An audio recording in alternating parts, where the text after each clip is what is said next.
All right, welcome into Sports Bit 2.0. Pauly and Teddy, Monday, March 19th. Big game breakdown, the doubleheader in the association on ESPN.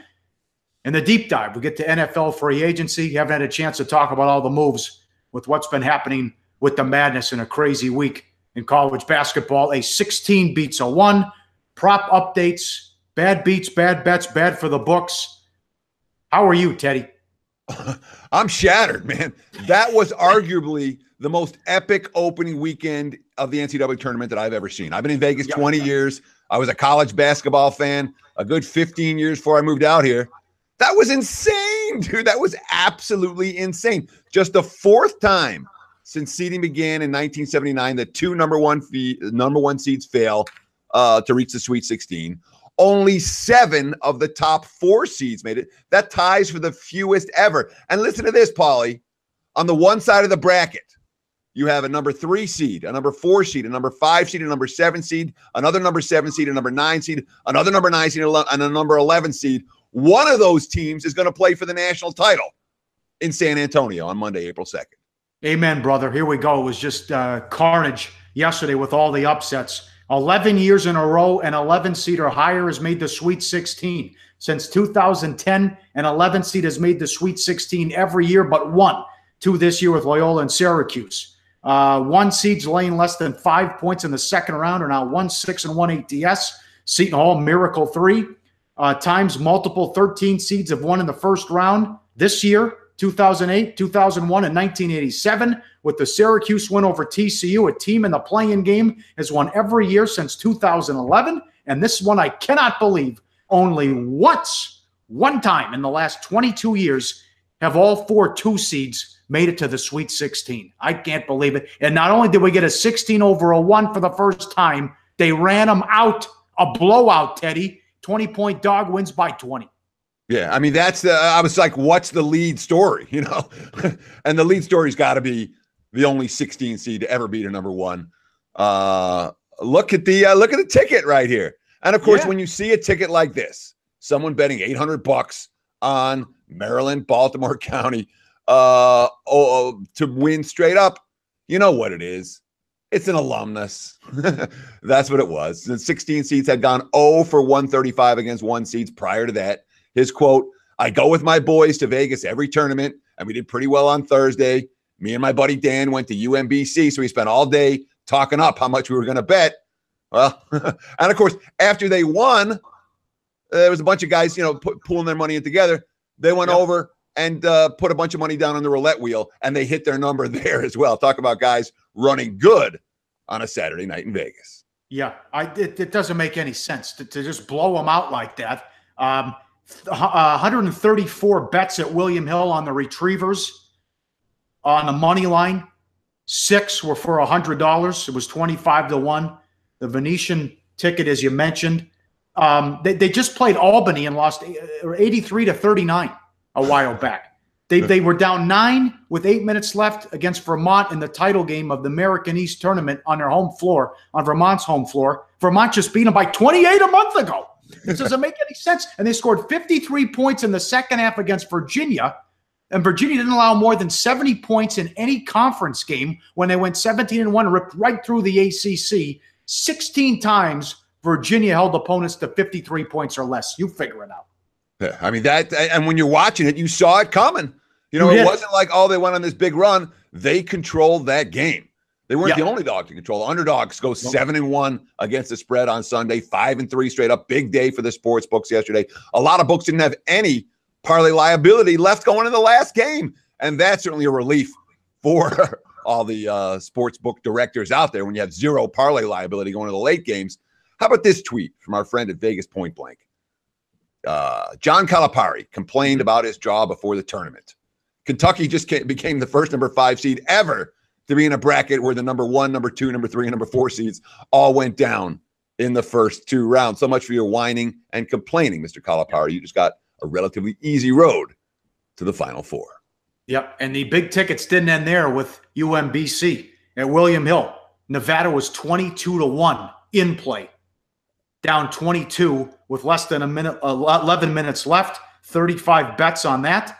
They were plus 625 against Nevada has led for a combined 4 minutes. They're in the Sweet 16. There's other collapses you saw in play. How about Xavier up 9 with 5 minutes? Florida State was 14-1 in play. And what a call by you.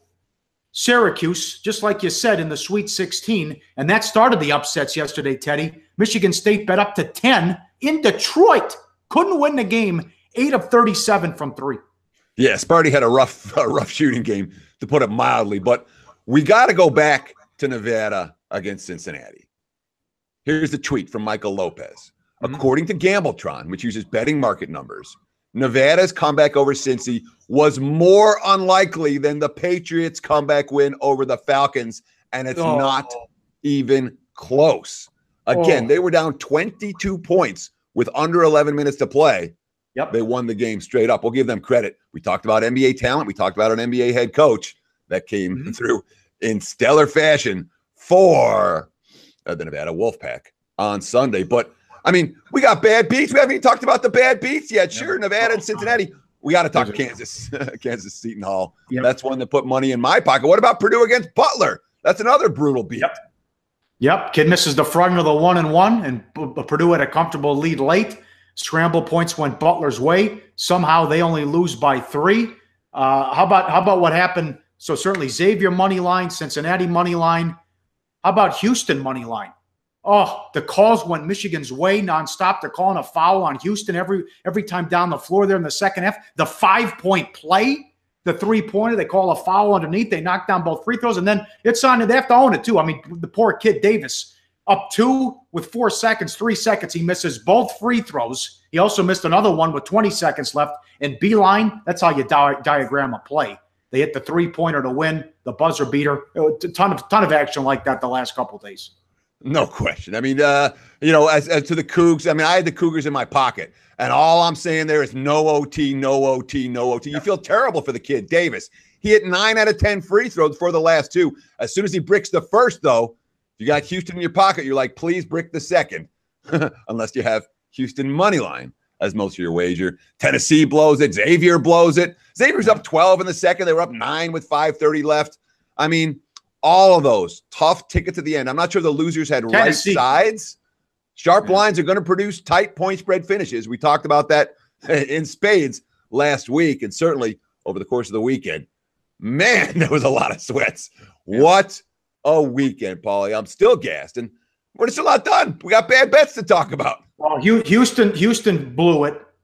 Xavier definitely blew it. Cincinnati, forget about it. Tennessee didn't blow it. Tennessee was down 9 with 3 minutes. Loyola couldn't make a shot. And then, of course, Custer makes it at the end. So Loyola with 2 essentially walk-off buzzer beaters to get to the Sweet 16. And how about that? You conference commissioners out there in the mid-major leagues, cut it out with the conference tournaments. Put the regular season champ in with the at-large. Loyola Chicago just made the Missouri Valley $5 million. So cut it out. Bad beats, bad bets, bad for the books. How about some bad bets? Buffalo, Kentucky under 159 down to 154.5. Not even close. 95-75.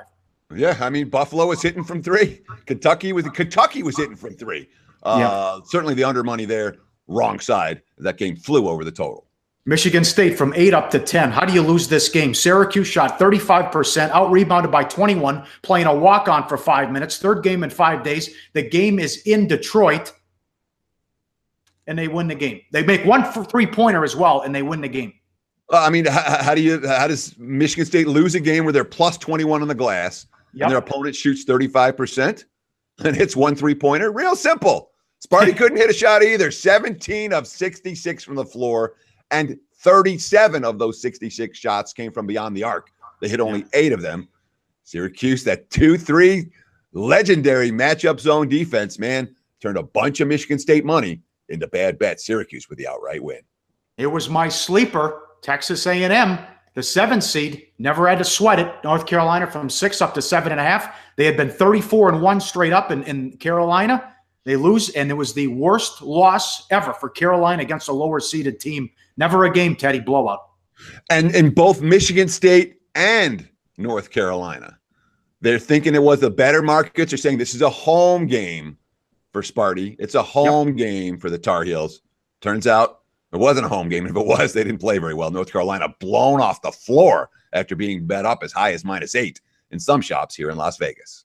Bad for the books. Not a lot. They crushed it Sunday. Gonzaga, going back to Saturday, 2.5 up to 4.5. They won by 6. It was 15-0. Then Ohio State comes all the way back and takes the lead. And then Hachimura hits a 3. Gonzaga made all the plays down the stretch. They win by 6. And West Virginia, this is a bad matchup. 11.5 up to 13. They routed Marshall. Yeah, I mean, West Virginia made as many three-pointers at Marshall as it did Marshall shots. I mean, that game was an absolute blowout from start to finish, a complete rout in that one. And the Buckeyes, that was a heck of a comeback. I actually grabbed some Ohio State in-game early when they fell down way early. I'm like, this team's going to fight back. And they did.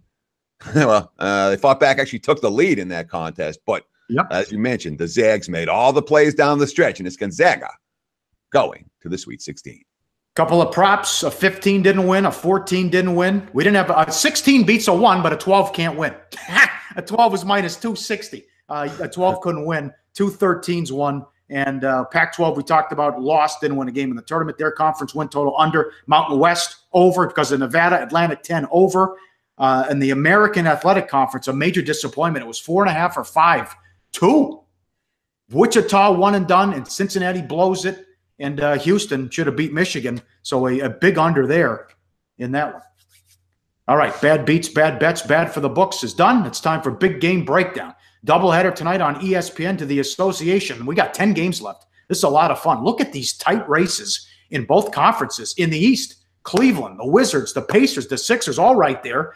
Cleveland, 29 losses. Wizards, Pacers, 76ers, all with 30 losses. This is tight, and the Sixers should get the 3 seed because they play nobody the rest of the schedule. Cavs at home, 2.5, 224 the total. Cleveland 40-29, Milwaukee 37-32. The breaking news: Tyronn Lue has left the team. Health concerns. He's got some chest pains, so he won't be coaching. Who knows when he's coming back? This hasn't been pretty, Teddy, as the Cavs have struggled defensively on this road trip, and the lineup they're putting out there with LeBron. I mean, what we're having the Cavs struggle this year. Now it's Lue, and you know the Lue situation. Apparently a serious health concern. He missed the back half of the game on Saturday, and now an quote indefinite leave of absence. For a team that's had more than their fair share of off-court distractions this year, this can't help.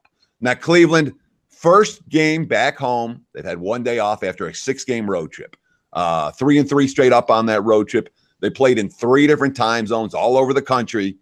And now that first game back, it's a classic flat spot. It's a classic trap spot. And when you're talking about a team that doesn't have Kevin Love, doesn't have Tristan Thompson or Hood or Osman. I mean, the last 3 injuries, Hood, Osman, and Thompson all came during the road trip. They haven't had back-to-back days off since the All-Star break. They haven't been able to adjust. Larry Nance is a question mark with a hamstring injury. Kyle Korver has left the team due to a personal matter. No word if he's going to be available. So, yeah, you look at the starters against the Bulls. It was LeBron. All right, he's a champion. Jeff Green, Ante Zizic, George Hill, Jose Calderon. That's not a championship caliber starting lineup right now, and that's what the Cleveland Cavs are bringing to the table.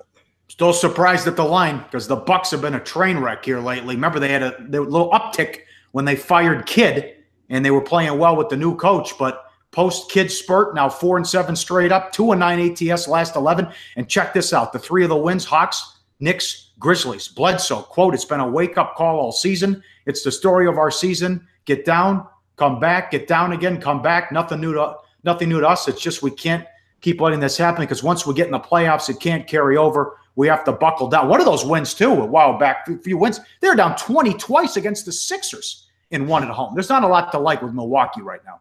And if you remember, they got beat by Orlando, and they couldn't get a stop. When the Bucks went on that run immediately after Joe Prunty took over, we broke it down right here on SportsBit and said at the time, wow, look at this run from Milwaukee. It's bullshit because they haven't beaten anyone. It was all teams like the Hawks and the Knicks and the Grizzlies. They took advantage of a very soft part of their schedule. That soft part of their schedule has come and gone. And as you mentioned, 2-9 against the spread last 11, just 4 straight up wins, and 3 of the 4 coming against bottom feeders. Prunty's quote: "I'd like to think that we played games and that we've addressed issues in terms of being ready to play from the beginning, but maybe that message hasn't come through. If this is a wake-up call, great. but it should have been there already. Hard to trust either one of these teams tonight. Pauly, slight lean towards the over. All right, we're live, Sportsbet 2.0. Pauly, Teddy Covers, at Teddy_Covers on Twitter. I'm at Real Sportsbet. We'll tweet the show coming out as we always do later in the afternoon. Thanks for all the comments, and good to be back here as we're at week 2 now, Sportsbet 2.0. Doubleheader on ESPN. This will be the play of the day, but the Warriors and the Spurs. Spurs are up to 7.5, 204 the total. It's over now. We'll call it. Rockets are going to get the 1 seed. It's just a mash unit with Golden State. Curry out, Thompson out, Durant out, and here come the Spurs. Now 40-30. They've won 3 in a row. Game and a half out of the 4, but 2 games from being out of the playoffs. I think they're going to make it because Denver is and the Clippers have tough schedules and they continue to lose. But what's Kerr going to do here? Who's he going to play? You got to count on guys like Cook and Young to bail you out against Phoenix the other night. Well, exactly. You just saw the graphic a couple of minutes ago about who Cleveland is trotting out alongside LeBron James right now. Well, let's take a look at who Draymond Green is dealing with in the backcourt. No, there's no Curry. Nah, who needs Durant? Klay Thompson? Who needs those guys? The Warriors starting backcourt against the Phoenix Suns was Nick Young and Quinn Cook. And of course, what did that duo do? They stepped up with the huge games, both of them. 48 points combined. Draymond Green, 25, 11, and 8 in 35 minutes of play. So, yeah, you have no Durant, you have no Curry, you have no Thompson, and this is indefinitely. They're going to be out for a little while. You know, they get some downtime. That trio should be much fresher for the postseason as a result if they return in time to get their chemistry together. And as you mentioned, I mean, Kerr, the chase for the number 1 seed has ended. Rockets have it. Yep. Warriors don't. Yes. And Kerr was really loving Cook. He's proven he can compete at this level. In the last couple of games, you can see what he can do. He's a great shooter. We have known that he's a good fit with us, too. Our stats guy put in, they're only a game ahead of Toronto for possible home court in the playoffs. They don't care about this. They have to get healthy. And I would expect them to punt on the rest of the regular season here with 10 games left. For San Antonio, what's going on? They had that meeting last week with Kawhi and Pop. There were multiple reports he was coming back Thursday against the Pelicans. He sits down with Pop. No Kawhi. That's it. But 3-0 straight up in ATS on the home strand, and they're killing it, beating the spread by 37.5 points. Aldridge with 88 points and 24 rebounds. 2 more home games after this as well. What do you think of the Spurs now? Well, they've certainly stepped up. I mean, this 3-0 straight up and against the spread homestand came at a time where they desperately needed it. San Antonio was playing bad basketball. And the fact they've covered the spreads by more than, 12 points a game on this homestand, they're starting to feel good about themselves. A quote from Manager Ginobili, "We're in a good spot at this point. I wasn't that optimistic a week ago about us getting all these wins, facing Minnesota and playing a good game. We got it. We've got to keep building." That stands in sharp contrast with Golden State team right now. I mean, obviously, you talked about Quinn Cook. Here's a guy that, went all 4 years at Duke, didn't graduate early like many players at Duke do. He was an Oak Hill Academy kid in high school. Back-to-back games, 25 and 28. The last 2 contests, Quinn Cook showing maybe he does belong in the NBA. And, of course, the Warriors, 13-7 straight up without Curry, 8-2 straight up without Durant, 2-1 straight up without Thompson, but just 2-4 without both Curry and Thompson.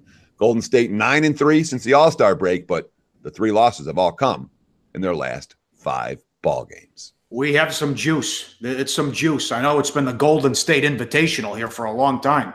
Houston's going to get the 1. Houston's 38-2 when Harden, Paul, and Capella all play. And Golden State might have to go through San Antonio and Portland before they get to Houston, who'll have home court. And Portland's won 13 in a row. Sportsbet 2.0, Pauly and Teddy, SBRpicks.com. Time for the deep dive. Little NFL free agency. According to reports, the Vikings will open the season at Philly to start as the Eagles, the champs, open up again. Sexy matchup. Rematch of the NFC title game. And now the Vikings get the big fish in free agency with Cousins. Cousins to the Vikings for the first time since Frank Darkington. The Vikings have a franchise QB.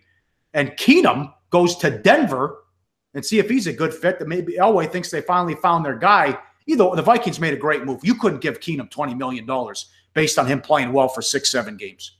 I'm with you. The guy to go with, and Minnesota actively targeted the candidate they wanted, With 3 QBs on the roster, they went for the 4th guy, Kirk Cousins, and Cousins had done nothing but succeed in the NFL. No, he hasn't taken his team to multiple playoff victories. No, he hasn't necessarily played great in big games, but given the available options, Minnesota got the best QB out there. I have no question. Although Keenum to Denver, I mean, how much was it Keenum and how much was it Shermer as the offensive coordinator? That's the question in my mind. Denver had a pretty miserable QB situation last year. Should be upgraded, probably. And then again, Case Keenum wasn't very good before he got to Minnesota. Certainly, I think the Vikings got the better of the two. And then Sam Bradford getting $20 million from Arizona. What do you think of that deal, Pauly?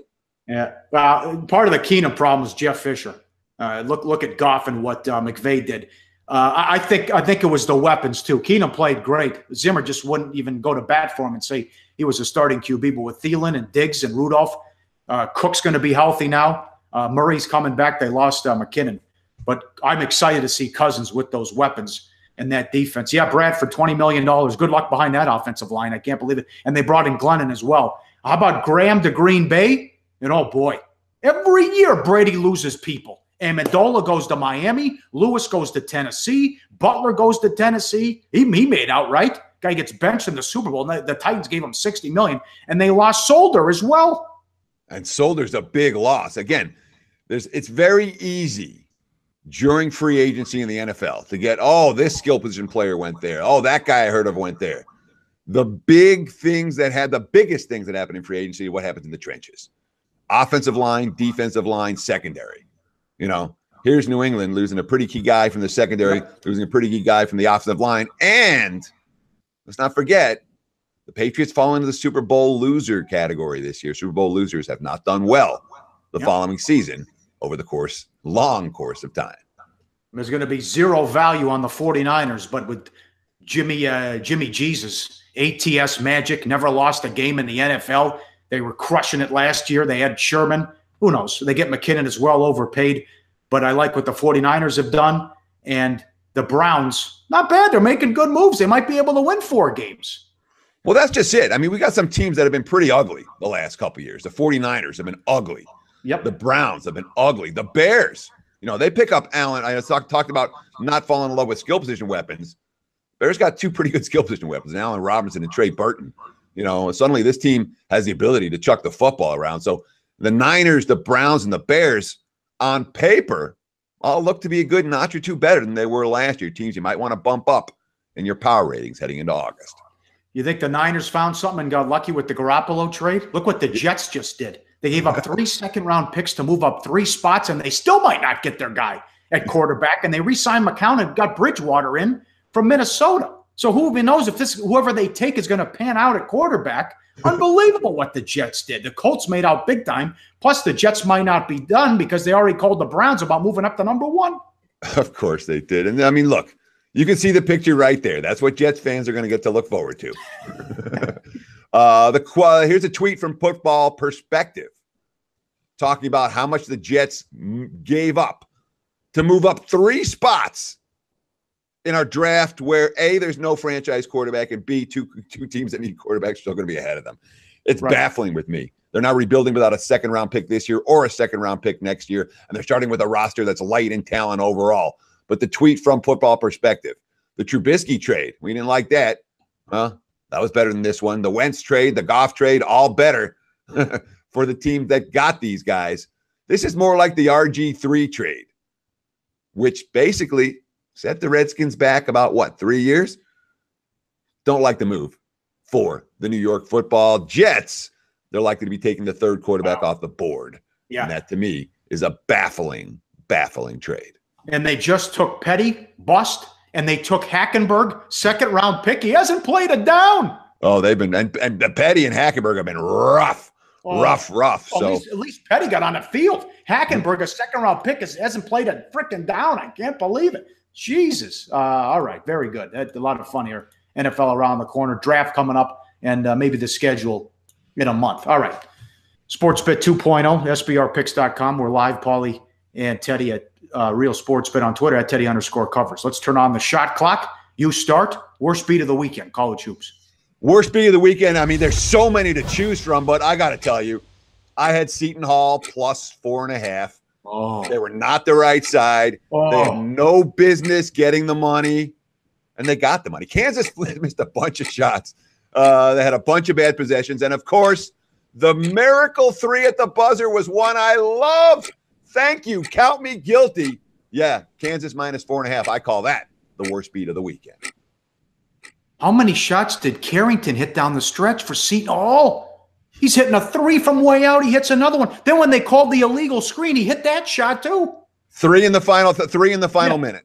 Three big three-pointers. Yeah. Not for nothing. How the hell did Seton Hall lose 12 games? Delgado at 24 and 23? As a boot, they had no answer for the guy. He's like Olajuwon down there. I'm going to go. I had Texas against Nevada. Yeah, it could have been worse. Could have had Cincy. But, I mean, that was essentially a pick 'em. I'm up 14 in the second half. That was a tough one. That was a tough beat for me. But how about the guy who bet Virginia money line? They would try to win $12. There was one guy who tried to win $12. There was another guy last night at William Hill who bet $2,000 on Cincinnati in play to win like $14 too. It's like, what the hell are you doing? Why would you do that? Why would you risk $1,200 or $2,000 to win like a cup of to win? Can't even fill up your gas tank. You there? Yeah, I'm right here. Why would they do it? Why would you do that? You do it when it's a lock. Unfortunately, it wasn't a lock. Real unfortunately, but not hard to go nuts on the bridge jumpers. The bridge jumpers took a beating, an absolute beating, laying the price on the money line all weekend long. They did. All right. I can't believe it. The only time you do it is Mayweather. You've never lost if you lay big prices with Mayweather. Other than that, that's it. Money time. Play of the day. Back to the game on ESPN, the doubleheader, Spurs and the Warriors, betting number 614. Popovich and the Spurs laying 6.5, 7.5, depends where you shop. It was 6.5 earlier. I think they bury him, Teddy. They've been playing well. They ran out Minnesota. They played well against the Pelicans after a slow start. I mean, it's a mash unit with Golden State, and the quotes there that they're ready to punt on this with only 10 games left. They know they can't catch Houston. Let's lay it with the Spurs as they continue their playoff push and try to get in. All right, Are you excited for Loyola and Nevada with the right to go to the Elite Eight? You were right at the top. He's going to go to the Final Four. That is totally unexpected. Sure. And, of course, every day for the rest of the week here on SportsBit, we're going to break down one region, Tuesday, Wednesday, Thursday, Friday. You'll get all the Sweet 16 matchups and many of the Elite Eights as well. Be sure to stay tuned. Tune in every day right here on SportsBit. Betting Insight today from SBRpicks.com.